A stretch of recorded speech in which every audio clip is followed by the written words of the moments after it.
The fluorescent lights of Westfield Public Library buzzed like tired insects at 11:47 p.m. Claire Morrison pushed her cart between the empty aisles, the wheels squeaking against worn linoleum that had seen better decades. Her wire-rimmed glasses slicked down her nose as she tilted her head to read the spine of a thick hardcover. Everyone else had left 2 hours ago. She preferred it this way. The silence wrapped around her like a familiar blanket, broken only by the rhythmic sound of books sliding into their proper places. Fiction, alphabetical by author: Harris, Hawthorne, Hayes.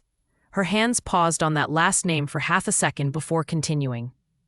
The library smelled like old paper and lemon cleaning solution.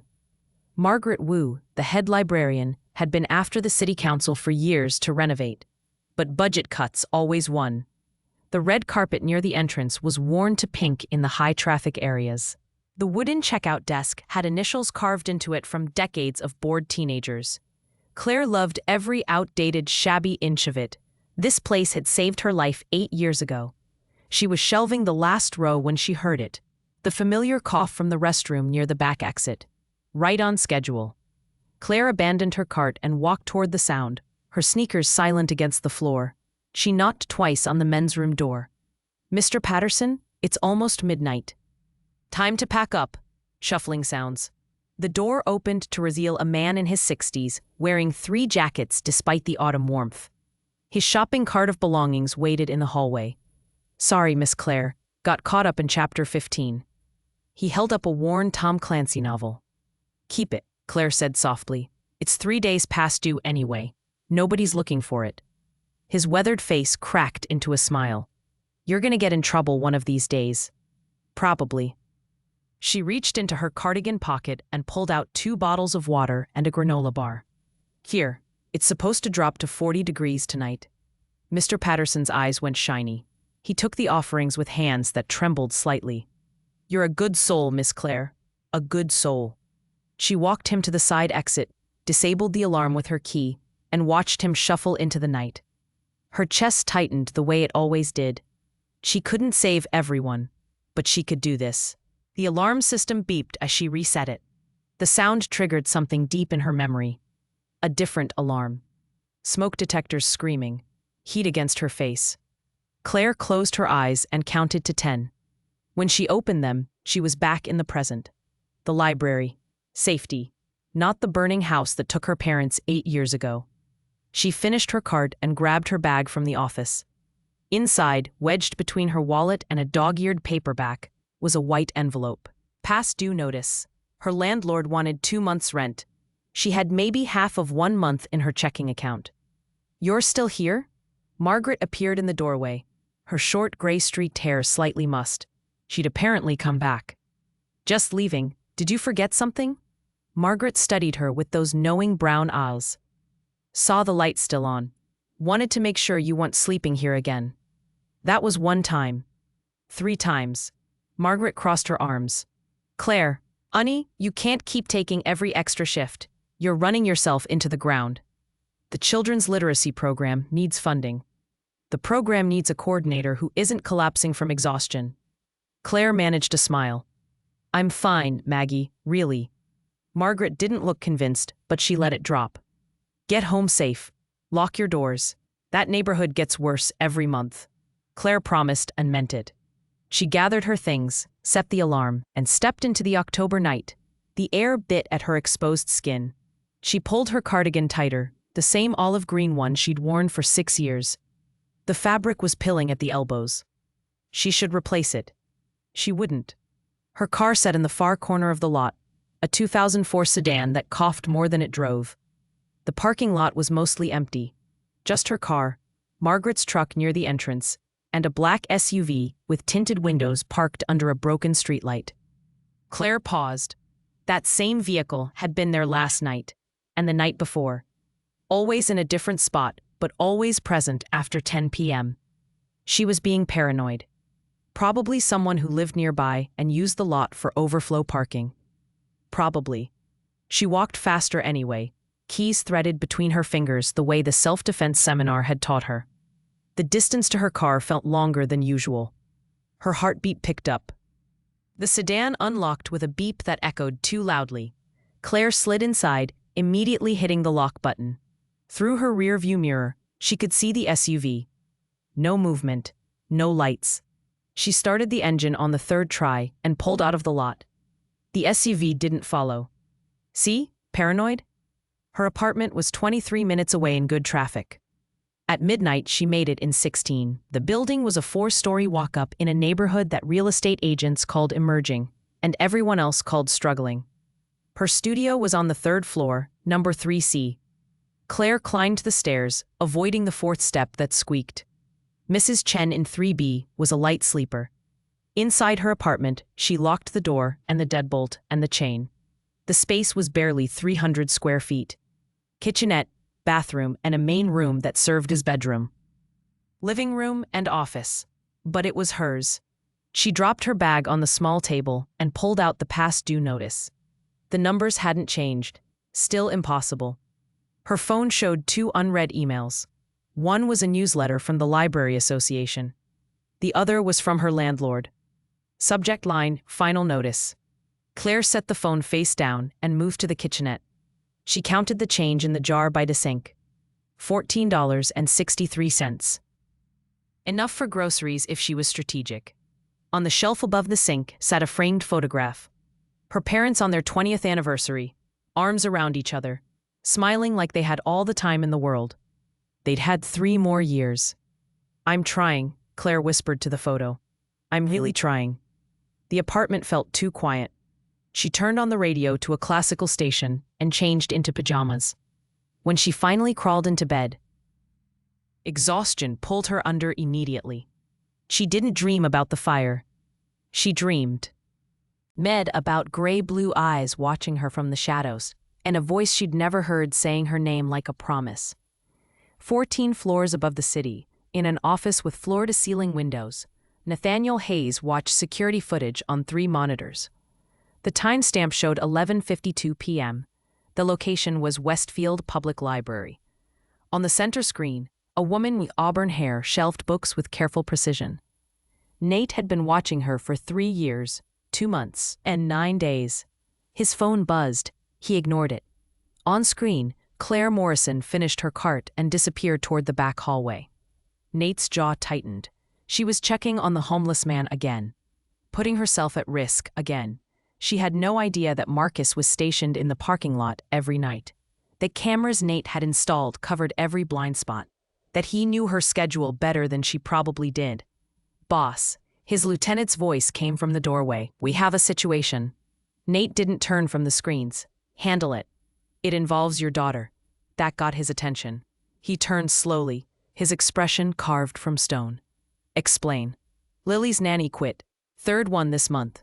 She locked herself in the bathroom and refused to come out until we called her an Uber." Nate's hands curled into fists. "What happened?" "Nothing happened. That's the problem. Lily won't speak to any of them. Won't respond. Just draws those pictures and stares out the window." On the monitor behind him, Claire Morrison walked a homeless man to the exit and handed him water bottles. Nate made a decision he'd been avoiding for 3 years. "Set up a meeting," he said quietly. "It's time." The children's section of Westfield Public Library smelled like crayons and possibility. Claire sat cross-legged on the reading carpet, a picture book open in her lap. Surrounded by 7 children, ranging from ages 4 to 8. Rain drummed against the tall windows, creating a cozy cocoon of sound. "And the dragon said," Claire deepened her voice dramatically, "Who dares enter my cave?" The children leaned forward, eyes wide. But Claire's attention had snagged on something else. Someone else. Behind the shelf marked Easy Readers, partially hidden by a display of Halloween books, stood a small girl. She couldn't have been more than 6. Long dark hair hung in 2 neat braids. She wore a purple dress that probably cost more than Claire's monthly grocery budget. In her arms, she clutched a stuffed rabbit that had seen better days. The girl wasn't looking at the books. She was looking at Claire. Their eyes met for half a second before the child ducked further behind the shelf. Claire continued the story, but her focus had split. She'd worked at the library for 6 years. She knew her regular families. This girl was new, and she was alone. The end. Claire closed the book to a chorus of disappointed groans. Okay, one more. But then everyone needs to let their parents check out books before we close. She read another story, shorter this time, while keeping the mysterious girl in her peripheral vision. The child hadn't moved, hadn't picked up a single book, just watched with those enormous gray eyes. The reading hour ended at 4:30. Parents collected their children with the usual chaos of coats and backpacks and forgotten water bottles. By 4:45, the section was empty, except for the girl behind the shelf. Claire stood slowly, her knees protesting after an hour on the floor. She approached the way she might approach a frightened animal. Careful, non-threatening. "Hi there," she said softly when she was about 6 feet away. "I'm Claire. Did you like the stories?" The girl pressed the stuffed rabbit against her chest. Her eyes were huge in a small, pale face. She didn't speak.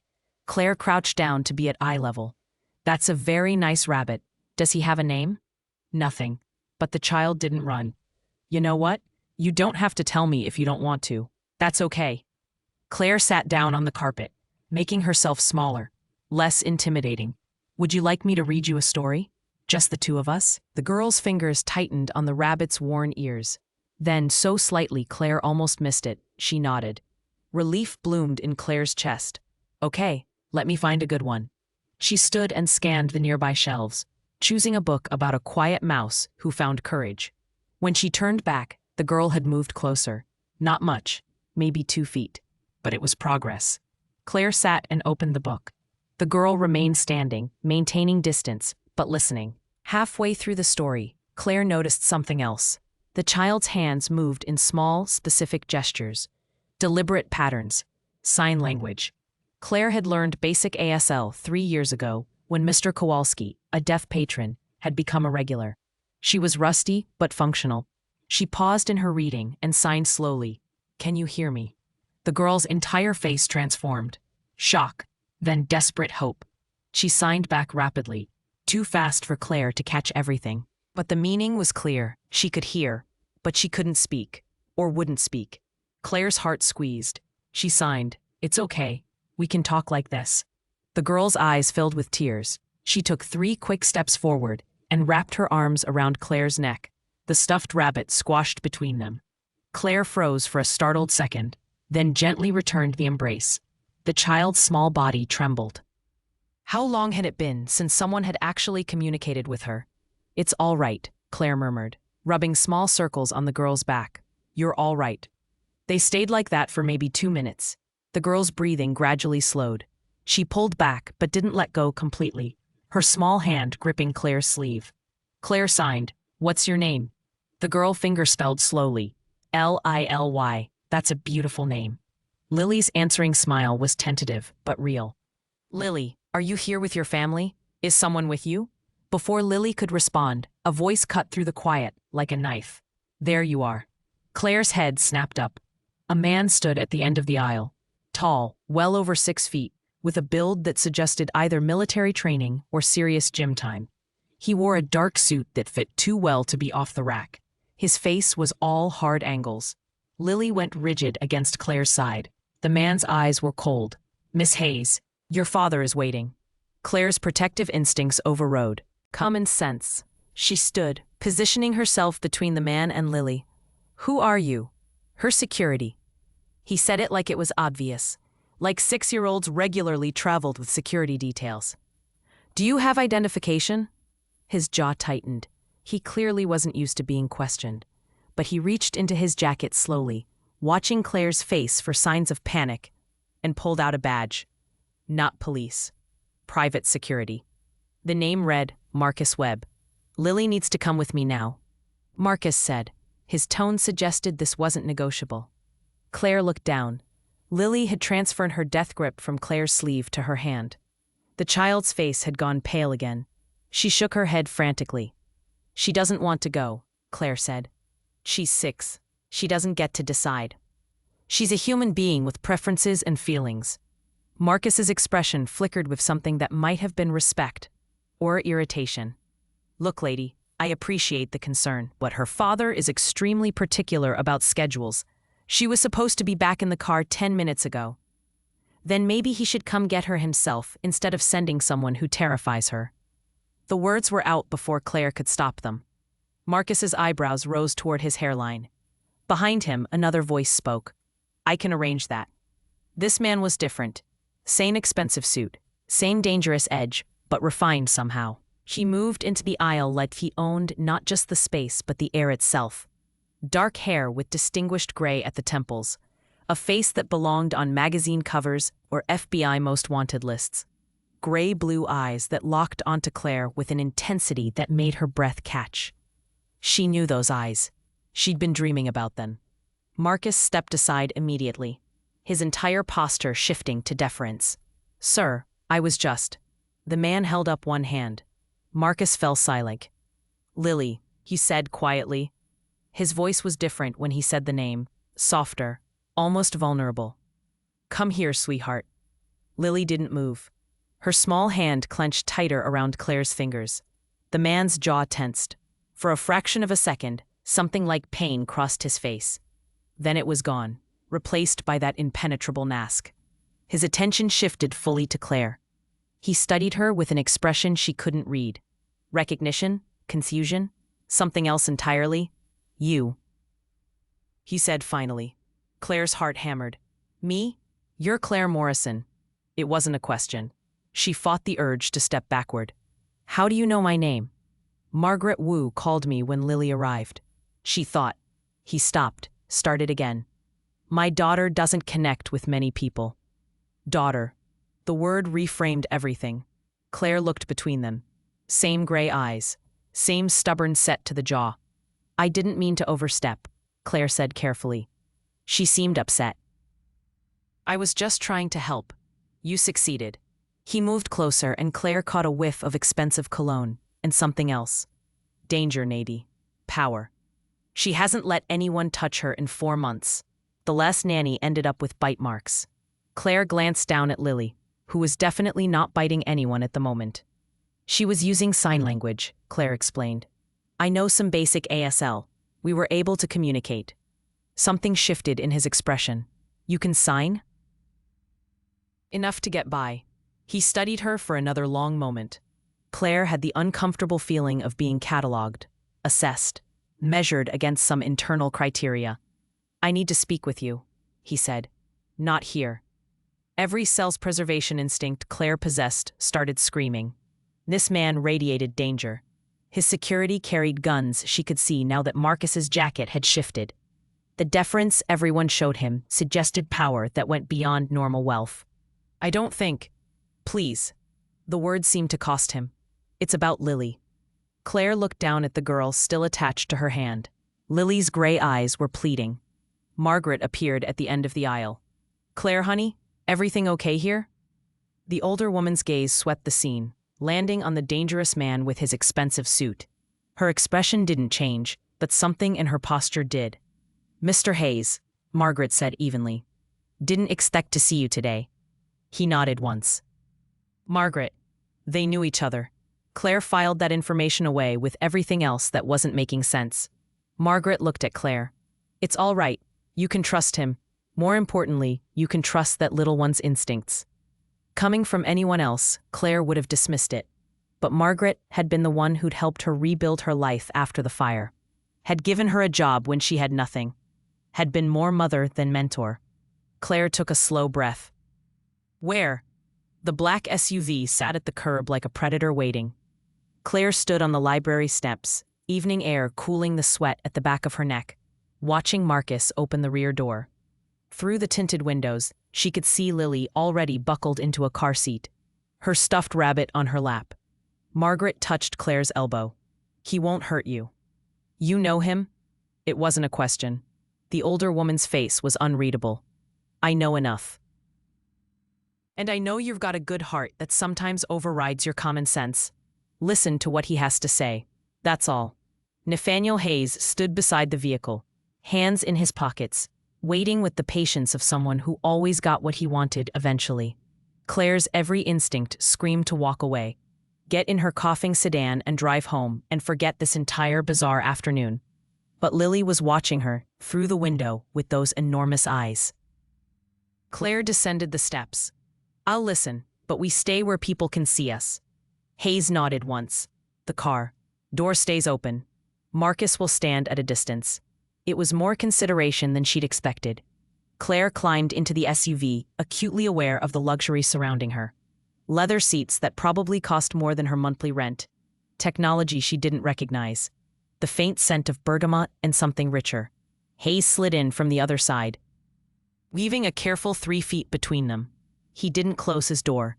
Marcus moved to stand near the library entrance, within eyeline but out of earshot. Lily sat in the far back, visible in Claire's peripheral vision. For a long moment, Hayes said nothing. He stared out the windshield at the street beyond. In profile, his face was all sharp angles and shadows. A faint scar cut through. Ugh, his left eyebrow. My daughter hasn't spoken in 2 years, he said finally. Selective mutism, they call it. Trauma-induced. She witnessed something at 4 years old that shut her down. Claire's chest tightened. I'm sorry.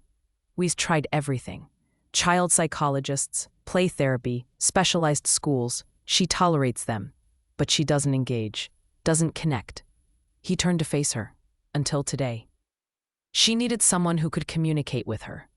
It's more than that. The nannies I've hired, 3 in the last 4 months, they all knew sign language.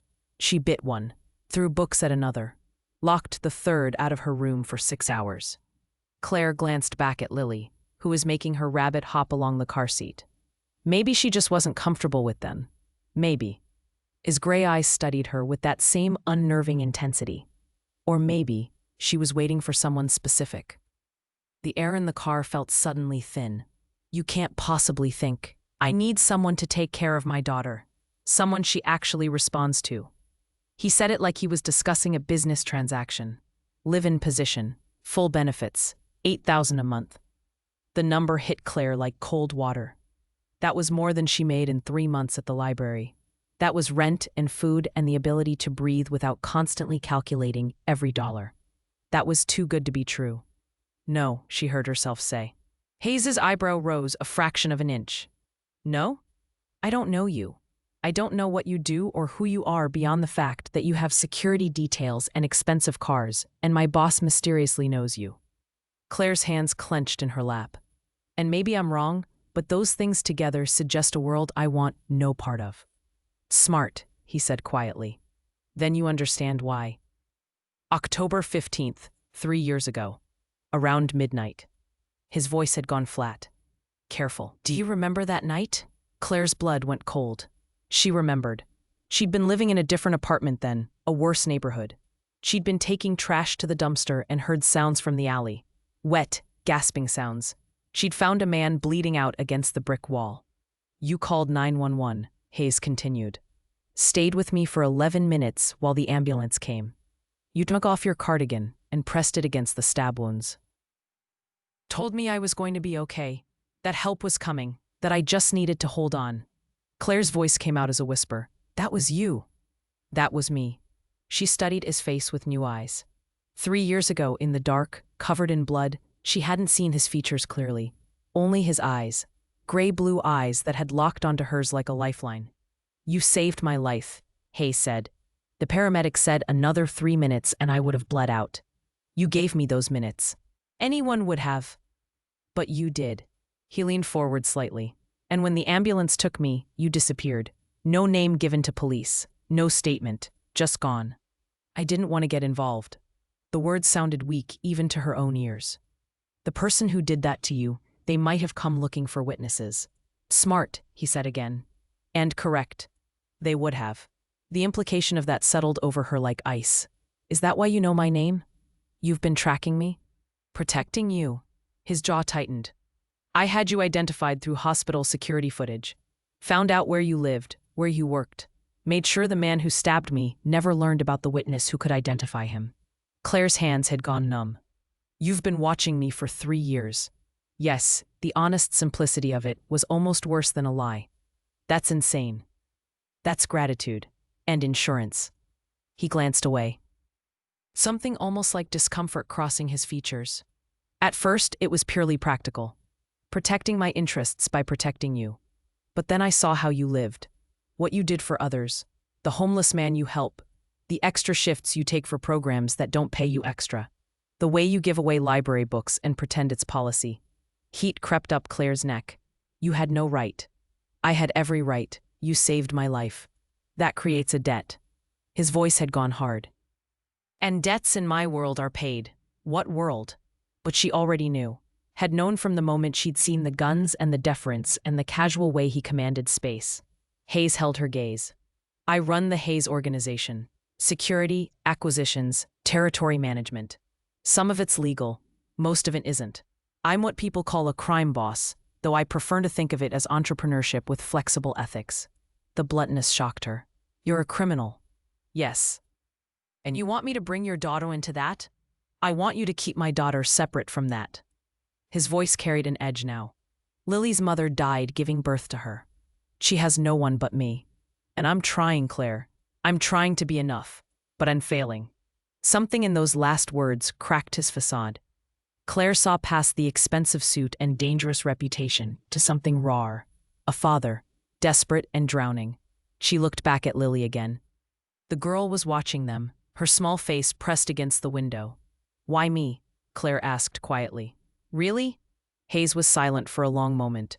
Because when I was bleeding in that alley, convinced I was dying, a stranger showed me kindness, asked nothing, expected nothing, just helped because it was right. He turned to face her fully. That's who I want raising my daughter. Someone who helps because it's right. Claire's throat felt tight. I have a job, a life. You have bills you can't pay, and a landlord threatening eviction. You have a car that barely runs and a savings account with $200 in it. His expression didn't change. I'm not judging. I'm offering a solution. By invading my privacy and knowing everything about me? By protecting you for 3 years and asking for help in return. The twisted logic shouldn't have made sense, but Claire understood debt. She'd been drowning in her own for years. I need to think about it, she said. Fair enough. Hayes reached into his jacket and pulled out a card. Heavy stock, expensive paper. Just a phone number, no name. Call within 48 hours. After that, the offer expires. Claire took the card with fingers that trembled slightly. And if I say no? Then you say no. The protection detail continues either way. You saved my life. That debt doesn't expire just because you say no. Us because you refused to let me pay it. He climbed out of the SUV, then turned back. For what it's worth, I meant what I said. She's been waiting for someone specific. I think she was waiting for you. Before Claire could respond, Lily appeared at her side. The girl wrapped her arms around Claire's waist, holding tight for 5 long seconds. Then she signed quickly, "Please come back." Claire's eyes stung. She signed, "I promise I'll think about it."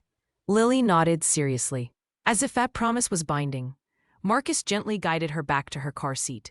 Claire climbed out on shaking legs. The SUV pulled away from the curb smoothly, disappearing into traffic.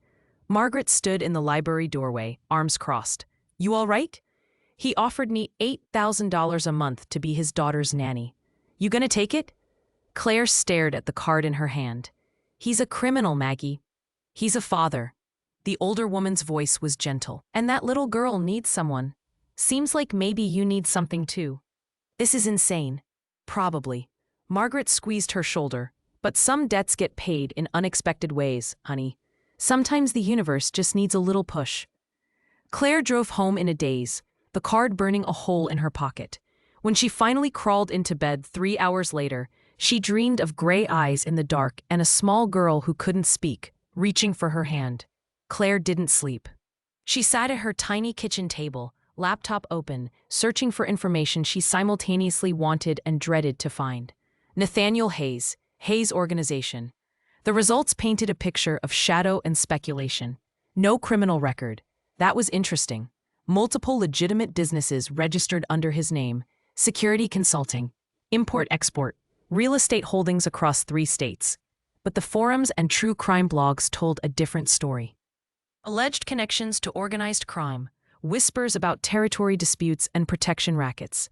Nothing proven, nothing concrete. Just enough to confirm what he'd already admitted. The card sat next to her laptop. She'd picked it up and put it down 17 times in the last 4 hours. 8,000 a month. The number kept circling in her mind like a vulture. That was security, breathing room, the ability to exist without constant panic about which bill to pay first. But at what cost? Her phone buzzed at 6 in the morning. A text from her landlord. Final notice. 2 months back rent or eviction notice gets filed Monday. Today was Friday. Claire closed her eyes and tried to think rationally. She had $400 in checking. Maybe another $200 if she scraped together the change jar and returned bottles. That left her $1,600 short, with 3 days to find it. The library paid her bi-weekly. Next check wasn't for 9 days. Her car made a grinding sound when she started it that morning that definitely hadn't been there yesterday. She drove it to work anyway because she had no choice, and when she parked, she noticed fluid leaking underneath. Dark fluid. Probably oil, possibly transmission. She sat in the driver's seat for a full minute, forehead against the steering wheel, and tried not to cry. Inside the library, Margaret took one look at her face and made strong coffee without asking. They sat in the back office, surrounded by donation boxes and outdated encyclopedias. "You look like hell," Margaret observed. "Didn't sleep." Thinking about the offer, Claire wrapped both hands around the mug. Thinking about how insane it is to even consider it. What's insane about getting paid well to help a child who needs you? The part where her father is a criminal who's been watching me for 3 years. Margaret sipped her own coffee. He kept you safe for 3 years. There's a difference. You keep defending him. Why? The older woman was quiet for a moment. My nephew got mixed up in some trouble about 5 years back, owed money to dangerous people. They were going to kill him. She met Claire's eyes. Nathaniel Hayes made it go away. Didn't ask for anything in return. Just helped because I asked. You're friends. I worked for his father 20 years ago. Kept house, helped raise Nate after his mother passed. That boy's got darkness in him, I won't lie. But he's got honor too, and he loves that little girl more than breathing. Claire absorbed this. The person who stabbed him, the one you said would have come after me. What happened to them? Nothing good, I expect. Margaret didn't flinch from the implication, but they didn't come after you. That's what matters. At lunch, Claire walked to the mechanic 3 blocks away. The diagnosis was worse than she'd feared. Transmission failing. Repair cost, $800 minimum, possibly more. Can you patch it? She asked desperately. The mechanic, a woman in her 50s with grease-stained hands, gave her a sympathetic look. Honey, I can try, but it's gonna die on you soon regardless. You're better off saving for a new vehicle. With what money? Claire didn't ask. She walked back to the library, pulled out the card and stared at it for 6 minutes and 40 seconds by the clock on the wall. Then she called. He answered on the second ring. Claire. No hello, no pretense, just her name like he'd been waiting. I have conditions, she said before she could change her mind. I'm listening. I want to see where Lily lives, meet with her therapist, understand what I'm walking into. Her grip tightened on the phone. And I want my own space. Separate quarters. A lock on my door that only I have the key to. Agreed. The immediate acceptance threw her. Just like that? You're setting boundaries. That's smart. What else? Claire took a breath. 6-month trial. Either of us can end the arrangement with 2 weeks' notice. And I'm there for Lily. Not for anything related to your business. I don't want to know about it, be part of it, or get pulled into it. Also agreed. A pause. Anything else? If I feel unsafe, I leave immediately. No arguments. You'll never be unsafe in my home.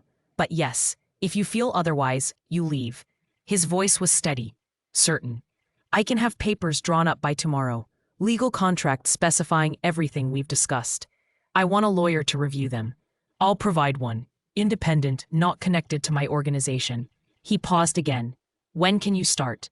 The question felt like standing at the edge of a cliff. I need to give the librarian notice. 2 weeks. I'll pay your rent for the next 3 months so you can keep your apartment, in case you decide this isn't working. The generosity shocked her. That's not necessary. It's insurance, for both of us. She could hear something that might have been a smile in his voice. Can you come see the house today? Meet Lily's therapist? She has a session at 4. Claire checked the clock. 2 hours. I can take a half day. Marcus will pick you up at 3:30, and Claire. His voice softened slightly. Thank you. The line went dead before she could respond. Margaret appeared in the doorway like she had supernatural timing. You called him. I called him. And I'm apparently insane. Claire set the phone down with shaking hands. I'm going to see the house this afternoon. The older woman's smile was knowing. Good. That little girl needs you. What if I can't do this? What if I'm making a horrible mistake? Margaret squeezed her shoulder. Then you leave. But honey, sometimes the scariest choices are the ones that save us. At 3:30 exactly, the black SUV pulled up to the library. Marcus emerged, nodded once to Claire, and opened the door. She climbed in with her heart hammering against her ribs. The drive took 30 minutes, moving from the working-class neighborhood where the library sat into areas Claire had only seen in magazines. Manicured lawns, gates with security codes, houses that should have been called estates. Marcus pulled through iron gates that opened automatically.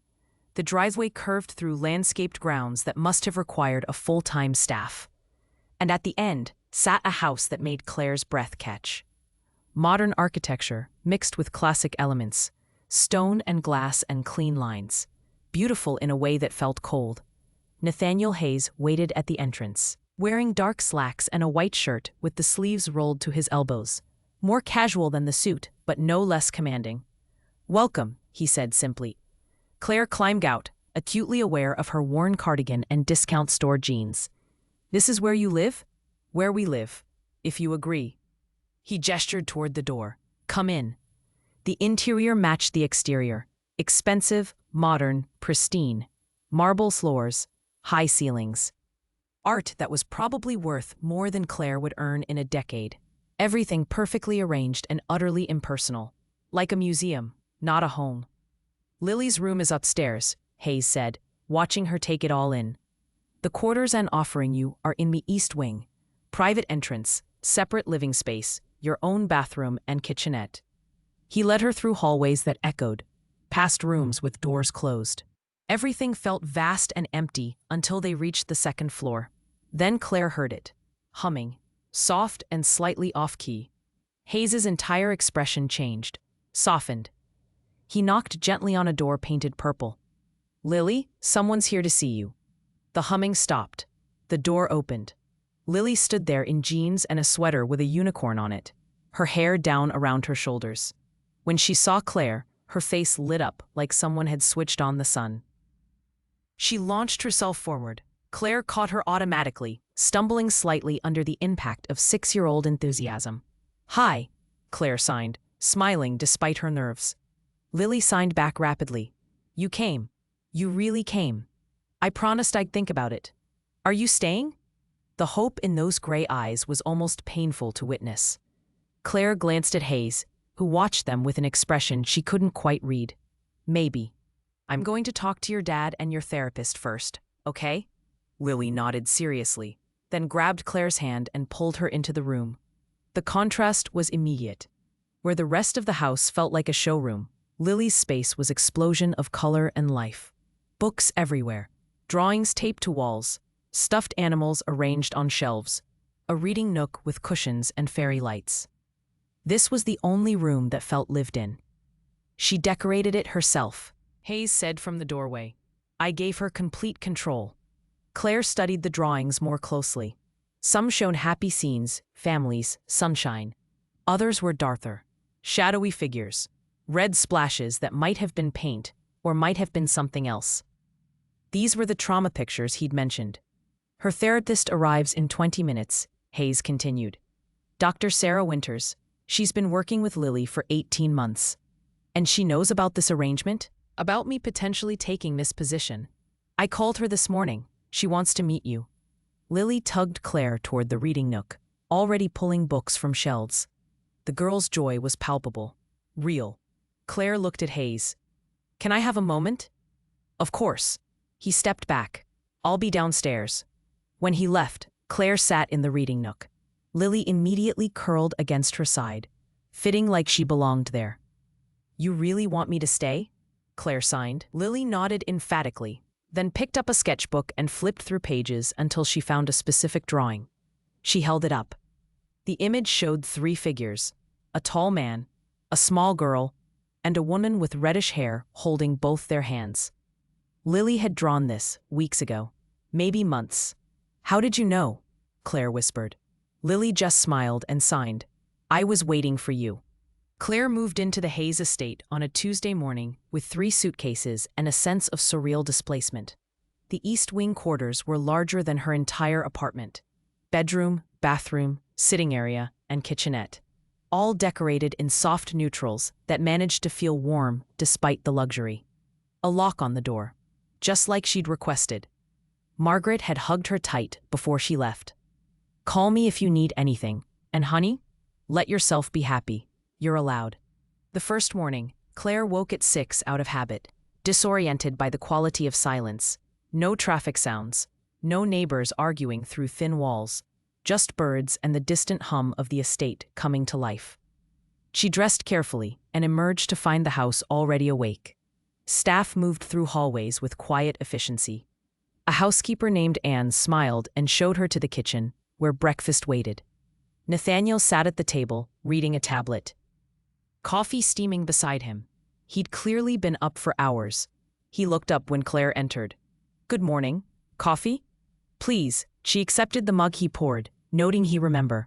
She took it black. Of course he did. He'd probably memorized everything about her. "Lily's still asleep," he said. "She usually wakes around 7. I have a meeting at 8 that will take most of the morning. Marcus will be here if you need anything." The formality felt strange after the intensity of their previous conversations, like they were strangers negotiating space. "What's her usual routine?" Claire asked.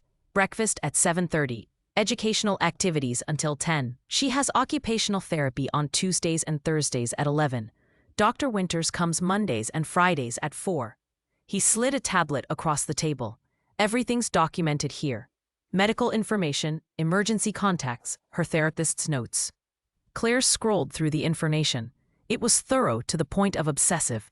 Every detail of Lily's care mapped out. "You're very organized," she observed. Something flickered in his expression. "I have to be. I can't afford mistakes with her." The vulnerability in those words reminded Claire that beneath the criminal empire and dangerous reputation was a father terrified of failing his daughter. Lily appeared in the doorway at 7:15, rubbing her eyes. She wore pajamas with planets on them. When she saw Claire, her whole face transformed. She ran across the kitchen and climbed into Claire's lap without hesitation. Nathaniel's coffee cup paused halfway to his mouth. "She's never done that before." "Done what?" "Voluntarily touched anyone at breakfast. She's not a morning person." But Lily was currently burrowing against Claire's shoulder like a sleepy kitten, apparently content to stay there indefinitely. Claire met Nathaniel's gaze over Lily's head. His expression was complicated, relief maybe, and something else that looked almost like longing. "She trusts you," he said quietly. The first week passed in a blur of adjustment. Claire learned Lily's rhythms. The girl was bright, curious, and surprisingly funny when she allowed herself to be. She communicated through a combination of sign language, gestures, and expressive faces that conveyed volumes. She loved purple, hated keys, could spend hours drawing, had nightmares about 3 times a week that left her shaking and silent. On those nights, Claire learned to simply hold her. No words, no pressure, just presence. Nathaniel kept his distance, appearing for breakfast and dinner but otherwise absent. Claire knew from the security feeds she'd noticed that he watched sometimes, making sure she was capable, making sure Lily was safe, making sure he hadn't made a mistake trusting a stranger with his daughter. On day 9, everything shifted. Claire had taken Lily to the estate gardens. The grounds were extensive, with paths winding through careful landscaping. Lily loved the fountain near the rose garden. She'd sit on the edge and trail her fingers through the water for ages. They were heading back inside when Lily suddenly stopped walking. Her hand tightened around Claire's. Her breathing changed. Claire followed her gaze. Nathaniel stood near the side entrance, talking to 3 men in suits. Business discussion. Nothing unusual. Except one of the men was gesturing aggressively. Nathaniel's posture had shifted. He wasn't touching the man, but his presence had become threatening in a way Claire recognized from that first day at the library. This was the dangerous version, the one who ran a criminal empire. Lily made a small sound, not quite a whimper. Claire crouched down immediately. "Hey, look at me." She waited until Lily's terrified gray eyes met hers.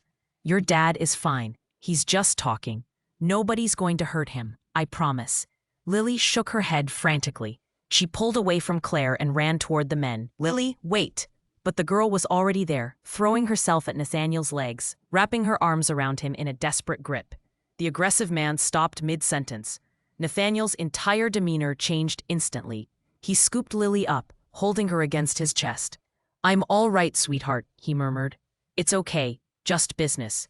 But Lily was trembling. Her small hands clutched his shirt. Claire reached them, slightly out of breath. "I'm sorry, she just took off." "Not your fault." Nathaniel's jaw was tight. He looked at the three men. "We're done here. Marcus will see you out." The men left without argument. Nathaniel carried Lily toward the house, Claire following. They ended up in the main sitting room, Nathaniel settling on the couch with Lily still clinging to him. Claire sat nearby, uncertain. "Should I?" "Stay, please." He rubbed circles on Lily's back. She saw something. When she was 4, a business disagreement that got violent. The careful language didn't hide the reality. Lily had witnessed someone being hurt, maybe killed. "That's why she stopped talking," Claire said. "The therapist thinks so. Loud voices, aggressive postures, they trigger her." His voice was rough. "I try to keep business away from the house, but sometimes it follows me anyway." Lily's trembling had slowed. She pulled back enough to sign to Nathaniel. "You're okay?"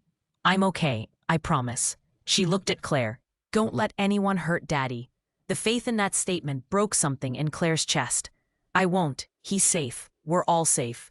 Lily seemed to accept this. She climbed off Nathaniel's lap and onto Claire's, settling there with the complete trust only children possessed.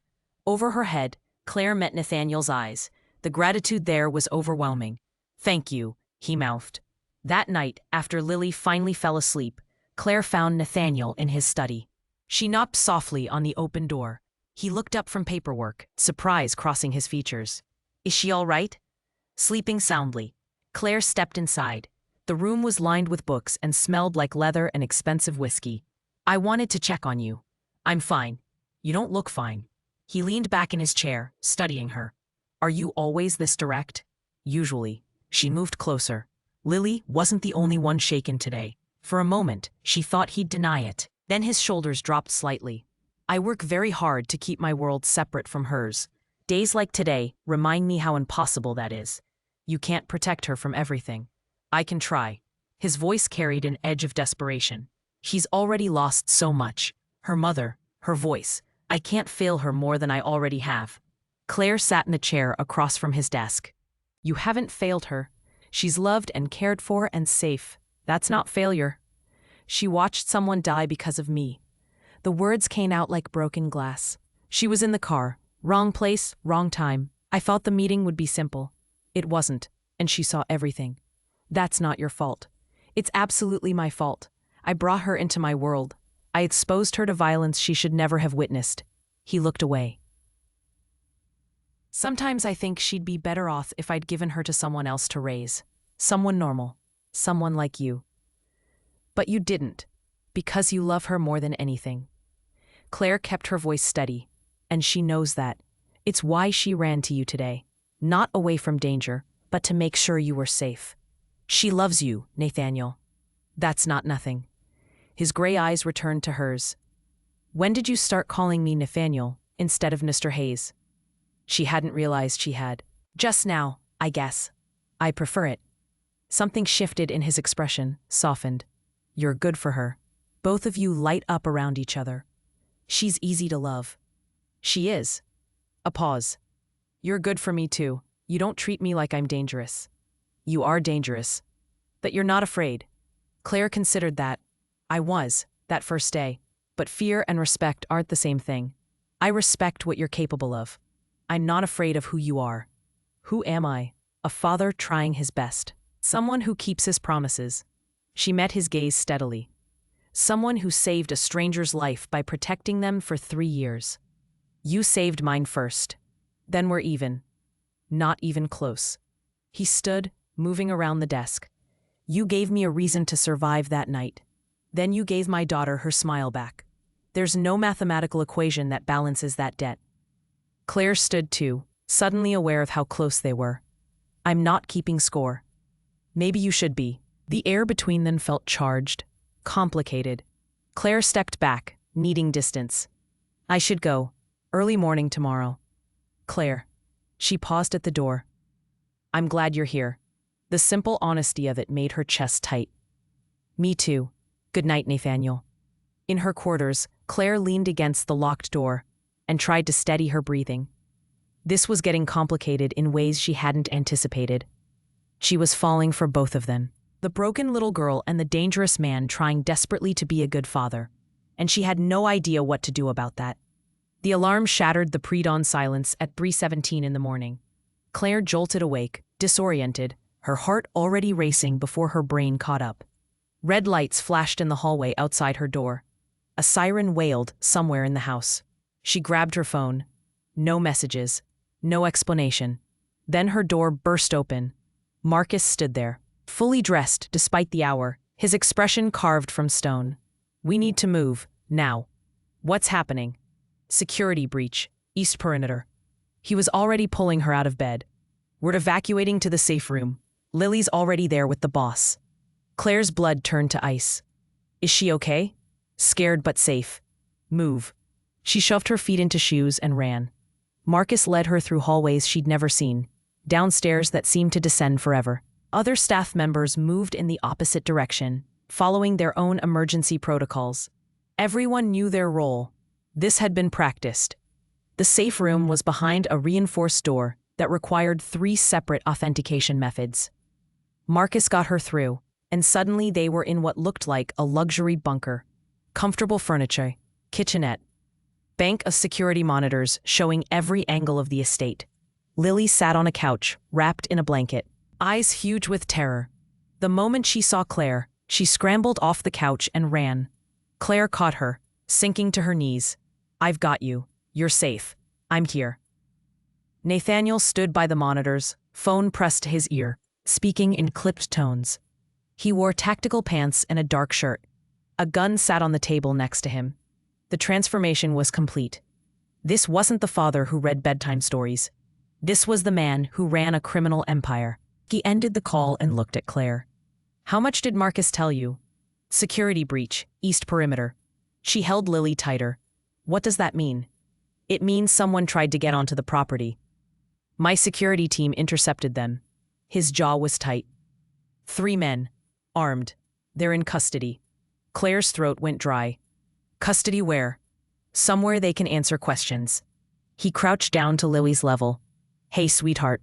Remember what we practiced?" Lily nodded against Claire's shoulder. "What do we do when there's danger?" She signed slowly. "Stay together. Stay safe. Trust Daddy." "That's right." He touched her hair gently. "Nobody's going to hurt you. I promise." A different man entered. Older, maybe 50, with military bearing and cold eyes. "We've got identification. Julian Cross sent them." Nathaniel's expression went absolutely flat. Dangerous in a way that made Claire's survival instincts scream. "Confirmation?" "One of them had this." The man handed over a phone. Nathaniel looked at the screen, and something terrible crossed his face. He turned the phone so Claire could see. Her stomach dropped. It was a photograph. Of her. Outside the library, taken maybe 2 weeks ago. Crosshairs had been drawn over her face in red. "Who is Julian Cross?" Claire asked, though she suspected she knew. "The man who stabbed me 3 years ago." Nathaniel's voice was deadly calm. "The man who's been trying to destroy everything I've built ever since. And now he knows about me. Now he knows you're important." He handed the phone back to his lieutenant. "Which makes you a target." Lily had gone rigid in Claire's arms. The girl was trembling again, the way she had in the garden. Claire forced herself to focus on her, not on the implications of crosshairs over her face. "It's okay," she murmured. "We're safe here. Your dad has everything under control." But did he? Could anyone control this? Nathaniel stood, his decision made. "I'm ending this, tonight." Julian's had 3 years to back down. He chose escalation. He looked at Marcus. "Get the team ready. I want locations on all his known properties within the hour." "Boss," Marcus started. "He threatened my daughter and Claire. There's no negotiation anymore." "Wait." Claire stood, still holding Lily. "You're going after him?" "Now, before he has a chance to regroup, yes. And if something happens to you, if you don't come back?" Her voice rose despite her efforts to stay calm. "What happens to Lily then?" The question landed like a physical blow. Nathaniel's expression shifted, something like pain breaking through the cold calculation.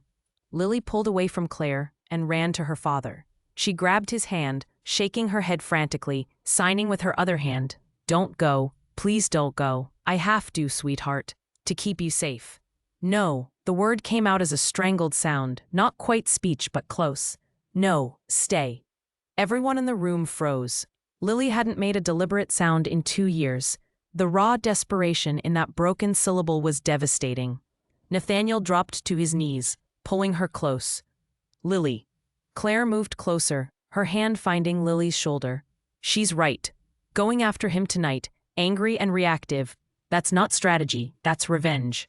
Nathaniel's gray eyes met hers over Lily's head. "He threatened you, both of you. And you have us locked in a bunker that could probably survive a nuclear strike. We're safe right now." Claire kept her voice steady. "But if you go out there and get yourself killed, Lily loses her father. I can't let you do that to her. This is my world, my responsibility. And she's your daughter, your priority." Claire crouched down beside them. "You told me once that you work very hard to keep your world separate from hers. Don't let him force you to blur that line." Marcus spoke carefully. "She's not wrong, boss. Julian's expecting retaliation. He'll be fortified. Going in hot right now plays to his advantage."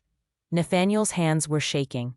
The man who commanded an empire with ruthless efficiency was falling apart because his daughter had made a sound. Because the two people he was trying to protect were asking him to stay. "What do you suggest?" he asked finally. "Lockdown," Marcus said. "Full security protocols. We move Claire and Lily to the secondary location. You coordinate from here. We do this smart, not emotional. He has Claire's photo, her identity. Then we protect her the same way we protected her for 3 years. Better, actually, because now she's inside our security perimeter instead of outside it." Claire watched Nathaniel process this, saw him struggling between the need for immediate action and the logic of patient strategy. Lily signed against his chest. "Stay with us, please." That decided it. "Full lockdown," Nathaniel ordered. "Move Claire and Lily to the safe house. I want 8-man security detail minimum. And get me everything we have on Julian's current operations. Every property, every associate, every financial transaction from the last 6 months." "Yes, sir." Marcus left to coordinate. Nathaniel held Lily for a long moment, then looked at Claire. "I need you to go with Marcus. The safe house is 20 minutes away, more secure than here. I'll join you once I've handled immediate logistics." "You're not coming with us?" "I need to coordinate security from here, but I'll be there before morning. I promise." Claire wanted to argue, but Lily was already exhausted, trembling with fear and the effort of making that desperate sound. Moving her again would be traumatic, but staying in the main house felt more dangerous.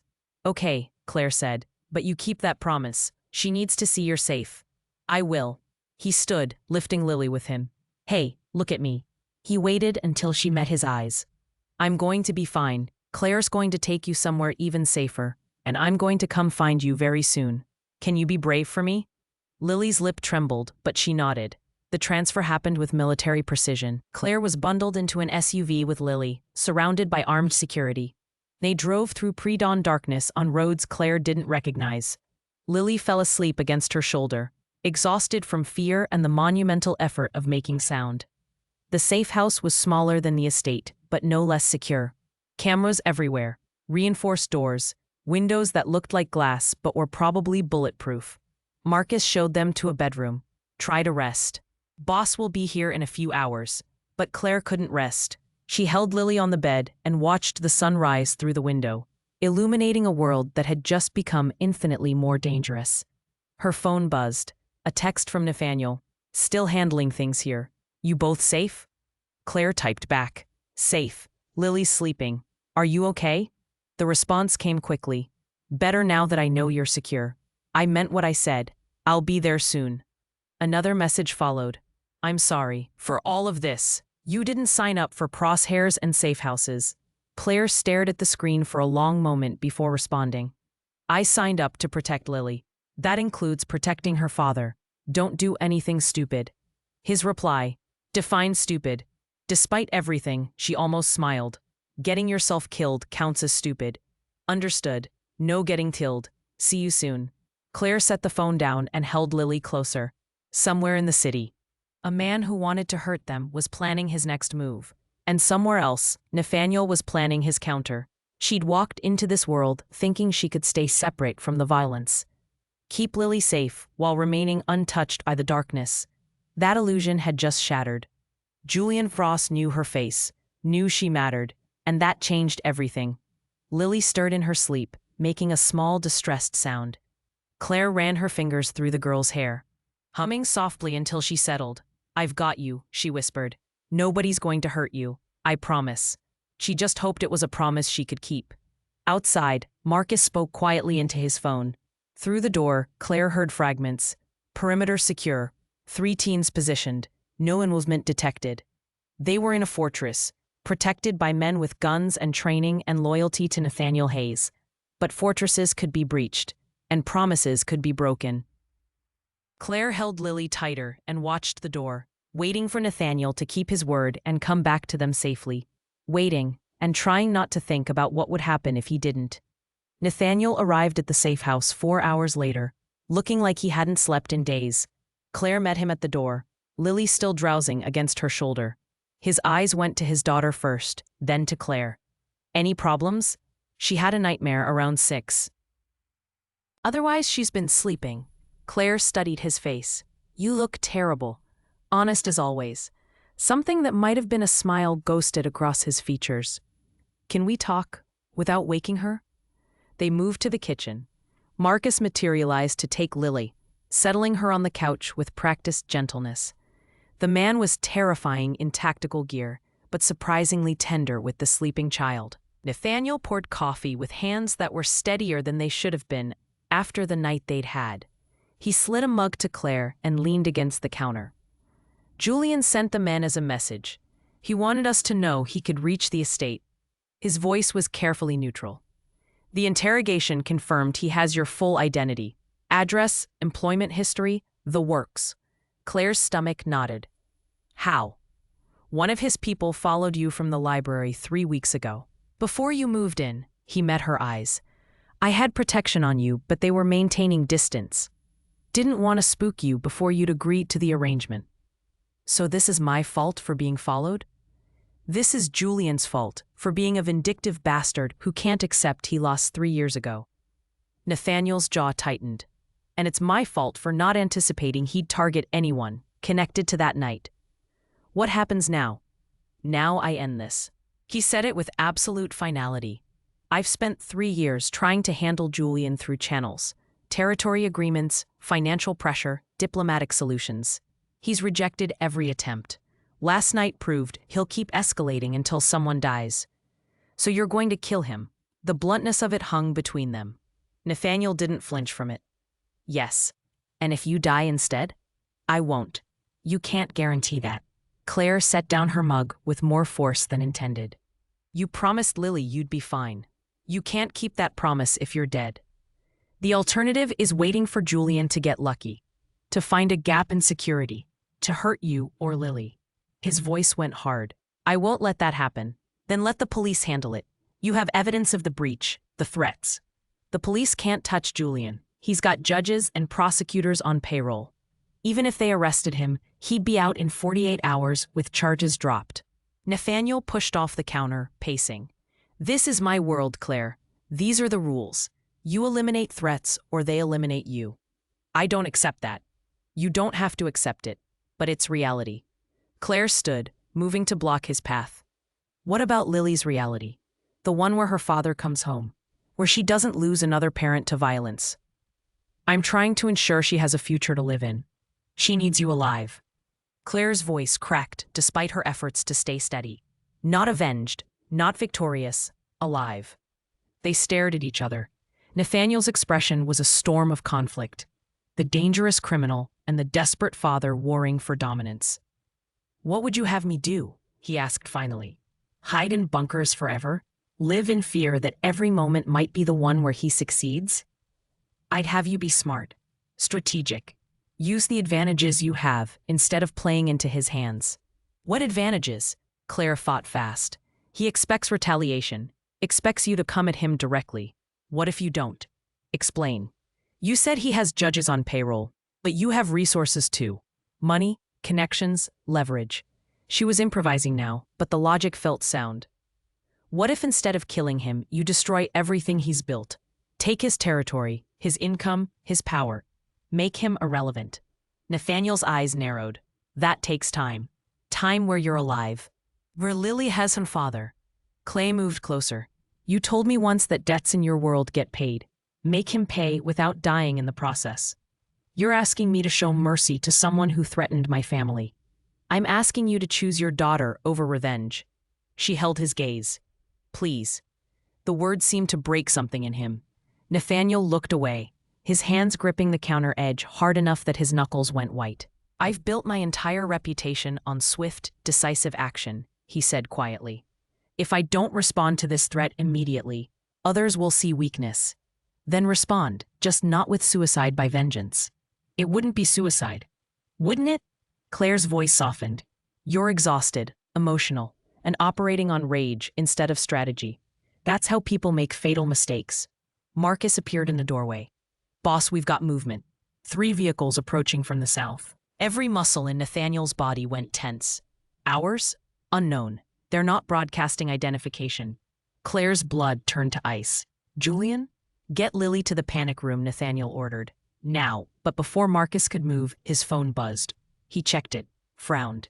They're broadcasting now. It's police? What? Nathaniel was already moving to the security monitors in the next room. Claire followed, her heart hammering. On screen, 3 unmarked cars pulled up to the safe house perimeter. Men in suits emerged. Not tactical gear, suits. Federal agents, Marcus said, recognition in his voice.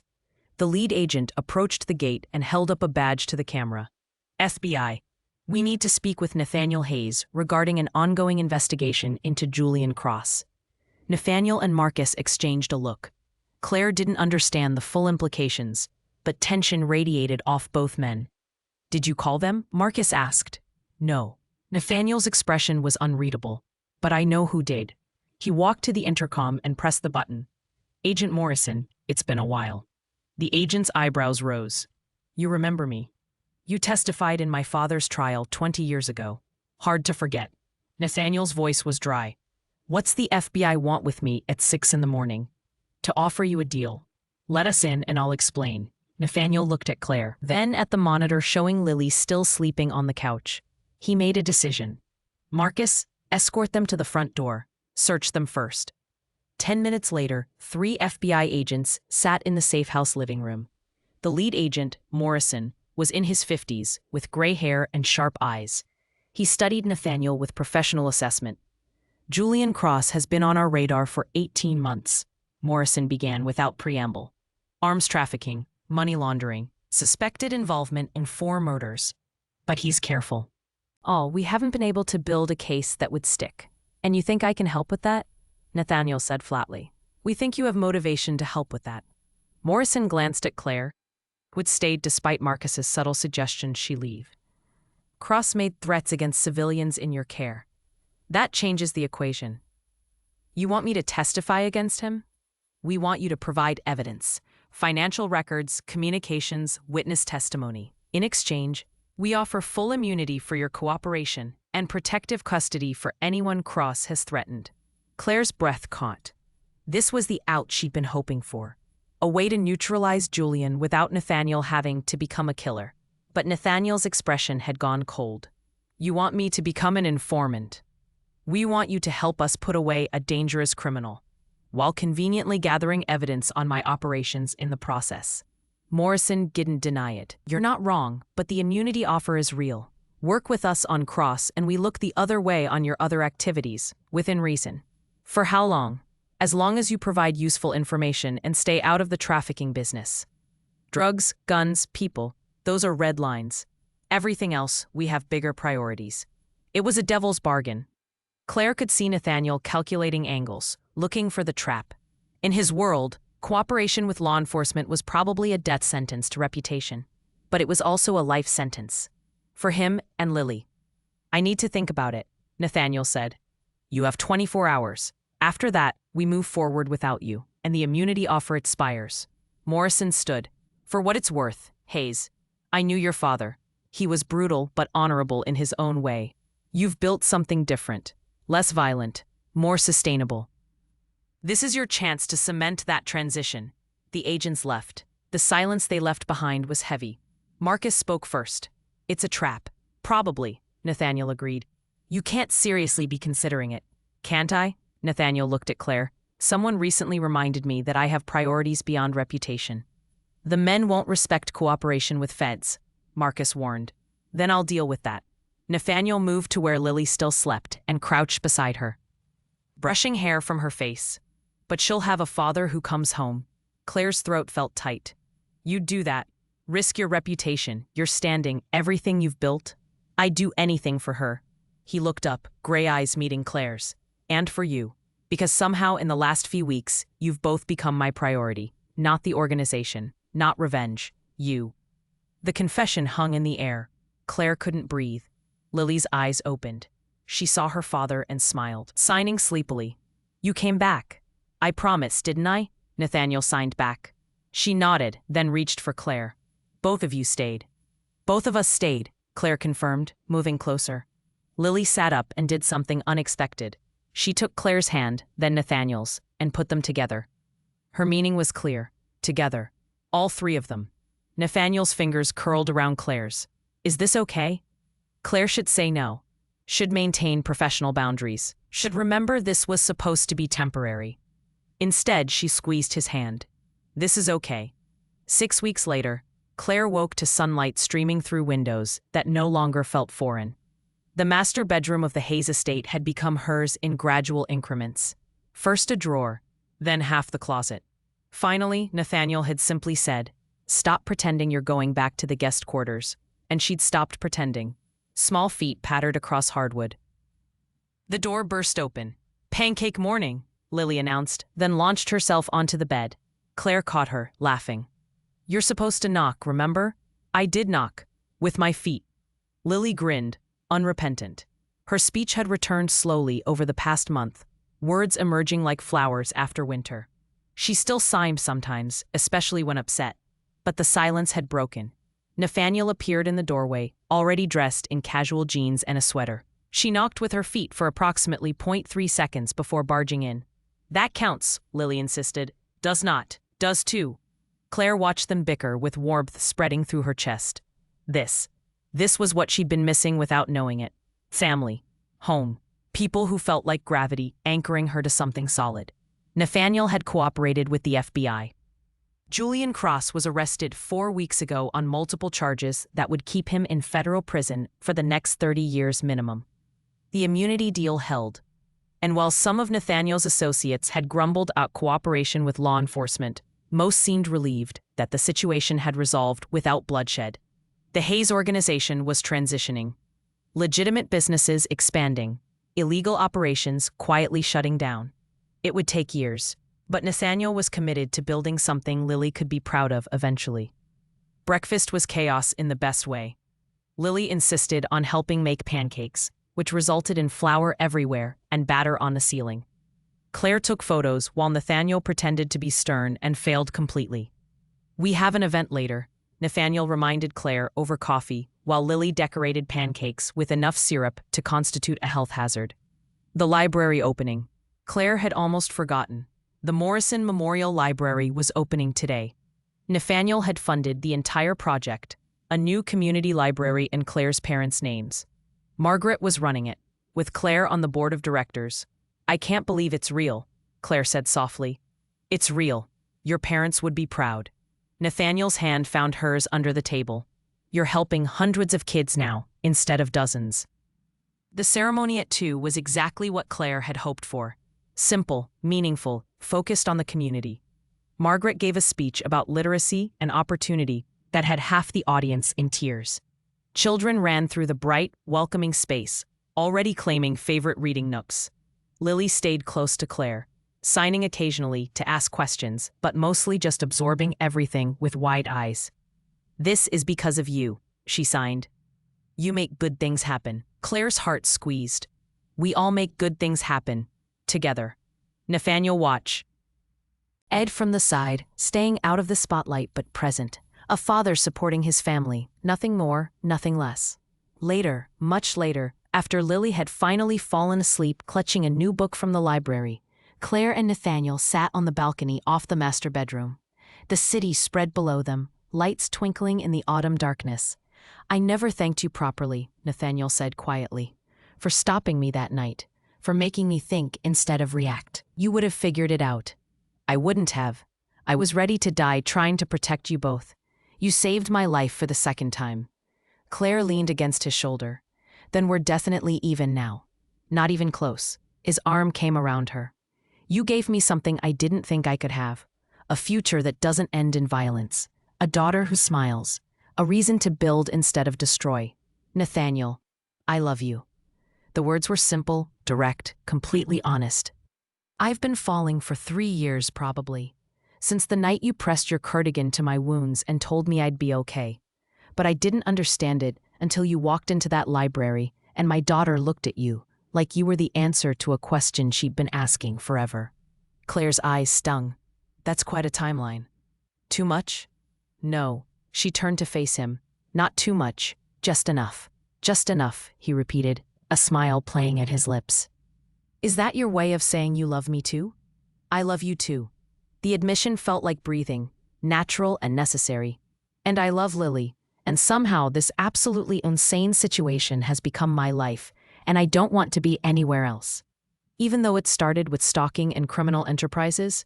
Even though," she kissed him softly, "though we're not telling that story at parties." Probably wise.